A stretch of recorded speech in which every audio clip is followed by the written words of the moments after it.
নমস্কার বন্ধুরা, আশা করি সবাই ভালো আছেন। ভিডিও শুরুতেই আগের দিন অর্থাৎ বুধবারের ফলাফল আমরা দেখে নেব। 1 থেকে 4 বাজের জন্য দিয়েছিলাম 4 সংখ্যাটি পাস করেছে। এরপর আগামী দিন অর্থাৎ 26/12/2025 শুক্রবার কী কী লাকি নাম্বার আসতে পারে সেগুলো আমরা দেখে নেব।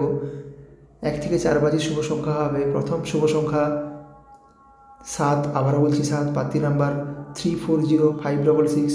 দ্বিতীয় শুভ সংখ্যা 8, আবারও বলছি 8, প্রার্থী নাম্বার 268567। তৃতীয় শুভ সংখ্যা 3, আবারও বলছি 3, প্রার্থী নাম্বার 120355।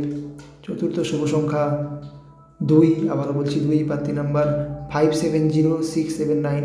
তাহলে 1 থেকে 4 বাজে 4টি শুভ সংখ্যা হবে 2, 3, 7 এবং 8। এরপর 1 থেকে 8 বাজের জন্য দুটো শুভ সংখ্যা আমরা দেখে নেব। প্রথম শুভ সংখ্যা 1, আবারও বলছি 1, প্রার্থী নাম্বার 560470। দ্বিতীয় শুভ সংখ্যা 4, আবারও বলছি 4, প্রার্থী নাম্বার 130455। তাহলে 1 থেকে 8 বাজের জন্য দুটো শুভ সংখ্যা হবে 1 এবং 4। আমার ভিডিও ভালো লাগলে লাইক এবং সাবস্ক্রাইব করবেন, আর গেম পাস হলে অবশ্যই কমেন্টে জানাবেন। ধন্যবাদ।